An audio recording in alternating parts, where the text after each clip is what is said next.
Back in June, I went out antique shopping for the first time since quarantine ended. Me and a friend decided to meet up in Shimokitazawa, which is an area known for its vintage and secondhand stores. It was on this outing that I bought my very first piece of authentic vintage apparel. At least that's what I think it is, because the store I bought it in said it was vintage. So, a few weeks have passed since then, and I've decided I want to document what little vintage clothes that I have. I actually bought 2 dresses while I was out that day, and in addition to those, I have these other pieces here which I have received from family members, and I thought I could show you those as well because there are some that I know are actually truly vintage. So let's take a look.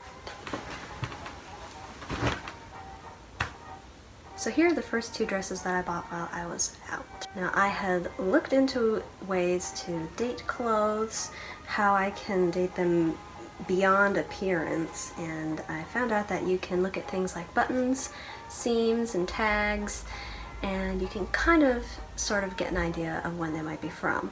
Unfortunately, I don't know if those same things apply in Japan, and it was not very easy to find that kind of information for Japan. So, if I show you the seams and cuts and buttons and things like that, and you can kind of tell when it might be from, I would be happy to hear it because I would love to know when these might actually be from. So this is the first dress. As far as I know, it's from the 1960s. When I first saw it in the store, that's the era I assumed that it was from. The first thing that caught my eye about it was the design.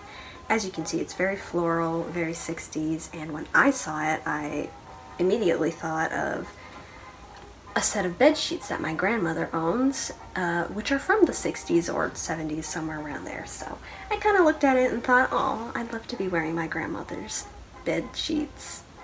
Another thing about this that kind of says 60s to me is the shape of the dress. The length of it as well is very appropriate for that time period. This dress also has a lining built into it, and I don't know if that's like a clear indicating factor of what era it's from. I know for a long while women always wore slips under their dresses, and in this case I guess you wouldn't need to wear one because it has a lining built into it. Another thing about this is that it doesn't have a tag, so it may actually even be handmade, or Japan just doesn't do tags, or didn't do tags at that time. This dress is in really good shape. It has no tears, no stains, a little bit of discoloration around the neck, and the shoulders are a bit faded. Either way, I think it's a great dress. I don't know what material it is or anything like that, but hopefully I can wear it someday. This is the second dress that I bought from that same vintage apparel store, and to be perfectly honest, I'm not entirely sure how to determine how old this one is. So these dresses started showing up in China around the 1920s and 30s, and they've pretty much gone on ever since. Nowadays, these dresses are only worn for certain special occasions. My family had a few Chinese outfits for us when we were kids, and we would wear those to New Year's and things like that. Chinese New Year's, that is. Another thing that makes this dress kind of hard for me personally to date is the fact that dresses like this are still made pretty much the same way today. This design doesn't seem particularly associated with any single era, unlike the dress from the 60s that I showed you, and the shape of this dress is still the way that they're made today. My guess is that it's probably from the 60s or 70s because of the length. I can't imagine that one from the 20s or 30s would be so short. But then again, like I said, I just don't know. This dress just reminded me of my grandparents. I went and tried it on and it fit, so I decided to buy it. And now I have something that I actually know for sure is vintage. It's this skirt that my mother gave me that she actually wore herself in the 70s. So yes, this piece is from the 70s. It was handmade by her mother, my grandmother, and it's pretty darn cool. It was originally a dress that, like I said, my grandmother made, and after my mom grew out of it, she went ahead and turned it into a skirt. And I don't know if my mom did that herself or if my grandma did that or whatever, but now it has a zipper in the side and a little clasp. And just last year we installed some elastic in the back so that I could wear it without it falling down because somehow I'm a little bit skinnier than a 10-year-old child. The design on this is super cute and unique. I know my mom told me the story behind it and who this artist is, but I don't quite remember who. On here it says petticoats and pantaloons. I tried Googling and this specific design didn't pop up, so oh well.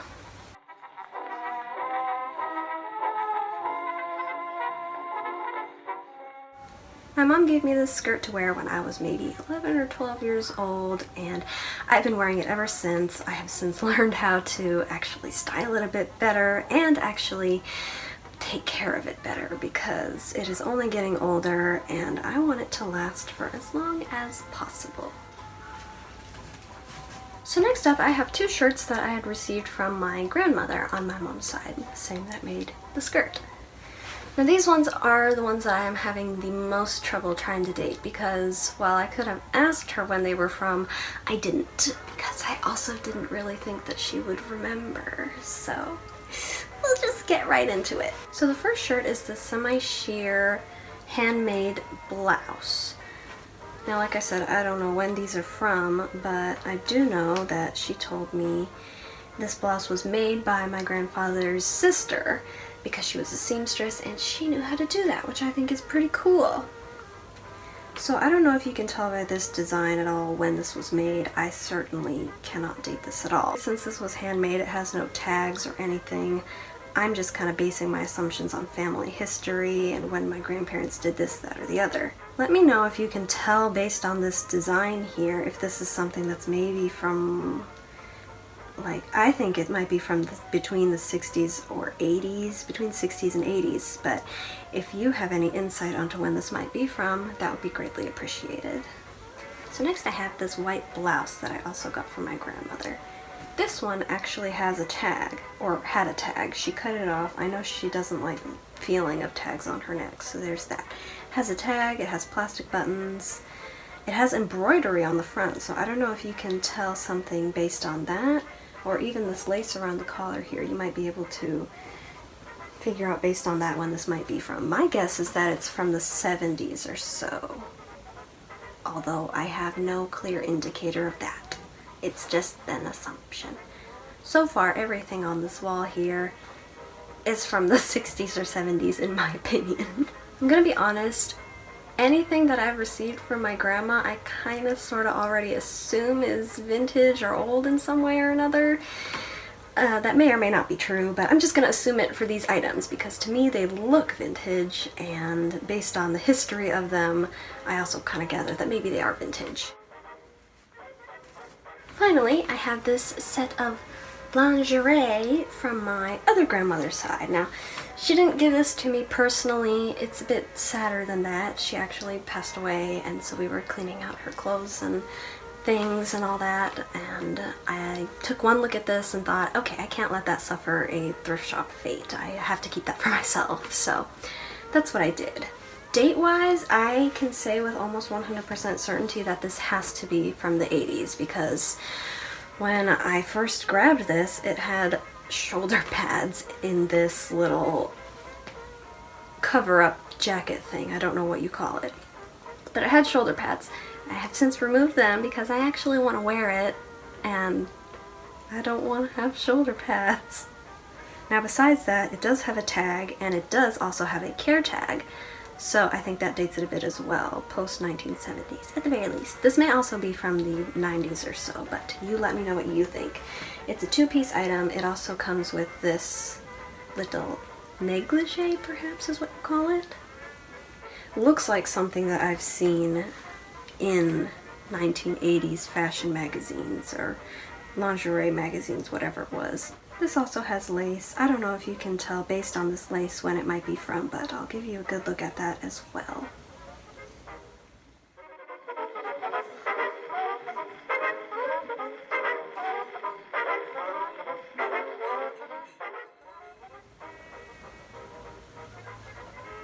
Who puts shoulder pads in lingerie? no one but the 80s. So those are all of my vintage and tentatively labeled vintage items. I know it's a small and inconclusive collection, but I just wanted to document what I have right now and get some insight from anybody who sees this video on when some of these items might be from. I hope this video wasn't annoying at all because I wasn't able to date a lot of the items, but I know with some level of certainty that all of them are definitely pre-2000s, so that's why they have a little bit of vintage weight in my opinion. To be honest, I'm a bit apprehensive about collecting any more vintage clothes, not only because I don't have a lot of space, but because I'm just nervous about being able to take care of them and wear them well.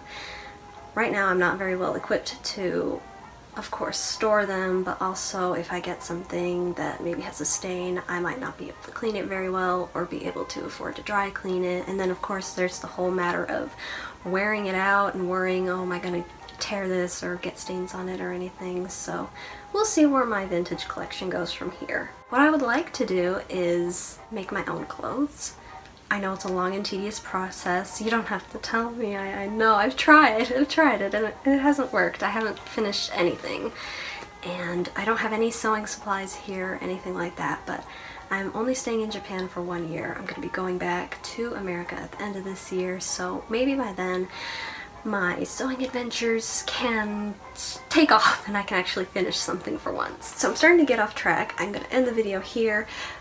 Thank you for watching, and leave any thoughts with the frogs and the bugs. See ya!